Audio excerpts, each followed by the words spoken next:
నమస్తే, నేను బోసుకుమరి. పవన్ కళ్యాణ్ గారిని టార్గెట్ చేస్తుంది వైసీపీ పార్టీ అనే విషయం అందరికీ తెలుసు. టార్గెట్ చేస్తుంది ఇటీవల అందరికీ తెలుసు. ఎందుకు టార్గెట్ చేస్తుందంటే పవన్ కళ్యాణ్ గారిని దెబ్బ కొట్టి కూటమి చెదిరిపోతుంది కాబట్టి. పవన్ కళ్యాణ్ గారిని దెబ్బ కొట్టాలంటే ఏం చేయాలి?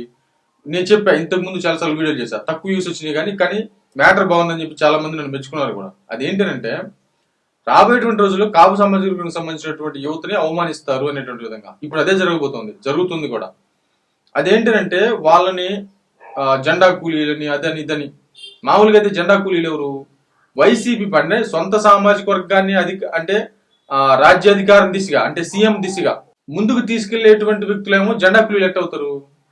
అది వైసీపీ పార్టీని గెలిపించడం అని చెప్పేసి కాపు సామాజిక వర్గానికి సంబంధించినటువంటి వ్యక్తుల్ని పిలిచేటువంటి వ్యక్తులు జెండా కూలీలు అవుతారా? లేకపోతే రాజ్యాధికారం దిశగా తీసుకెళ్లేటువంటి వాళ్ళు జెండా కూలీలు అవుతారా? ఇంత చిన్న లాజిక్ కాపులకు తెలియదా? కాబట్టి ఇక్కడ ఏంటంటే పవన్ కళ్యాణ్ గారిని దెబ్బ కొట్టడానికి కాపు సామాజిక వర్గానికి సంబంధించినటువంటి యువతను టార్గెట్ చేస్తారు.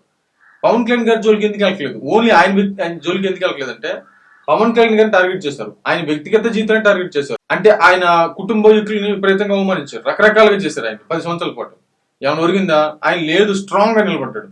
కాబట్టి పవన్ కళ్యాణ్ గారి జోలికి వెళ్తే వేస్ట్గా ఆయన తిట్టే కొద్దీ ఇక కాపు సామాజిక వర్గం ఇంకా ఐక్యతం అయిపోతుంది, ఇంకా పటిష్టం అయిపోతుంది. అలా కాకుండా ఈయన పక్కన నెట్టేసి కాపు సామాజిక వర్గానికి సంబంధించినటువంటి యువతను రెచ్చకూడదు.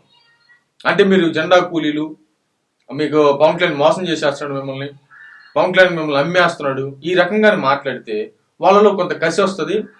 ఆ కసి వచ్చినప్పుడు దాన్ని యూజ్ చేసుకుని ఆవేశంలో యువత కదా ఊరిని ఆవేశపడిపోతారు. ఆటోమేటిక్ మనం క్యాచ్ చేసుకుని మన ఓట్లు తెచ్చేసుకోవచ్చు. కాపు సామాజిక వర్గానికి సంబంధించిన యువతని పవన్ కళ్యాణ్ గారికి దూరం చేసేయచ్చు అనేటువంటి విధంగా వీళ్ళు స్కెచ్ చేశారు. ఏది అంబటరామకొని అడ్డం పెట్టి ఏమైనా అయిందా?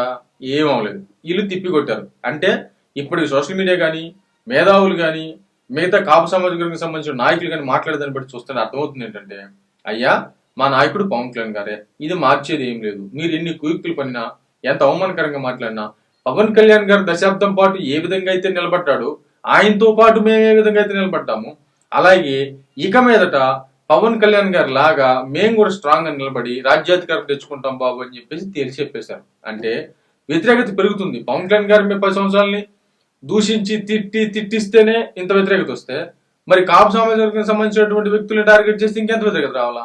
ఆ వ్యతిరేకత వస్తుంది. వద్దురా నాయన పవన్ కళ్యాణ్ గారి జోలికి కానీ లేకపోతే కాపు సామాజిక వర్గానికి సంబంధించినటువంటి వ్యక్తుల జోలికి కానీ మనం బావద్దు అని చెప్పేసి వైసీపీ పార్టీ వెనక్కి తగ్గినట్టుగా తెలుస్తుంది అనేటువంటి విధంగా వార్తలు వస్తున్నాయి. సోషల్ మీడియాలో కొంతమంది చర్చిస్తున్నారు. అంటే వైసీపీ పార్టీ వెనక్కి తగ్గిందనేగా. బట్ ఏమైతే చూడాలి.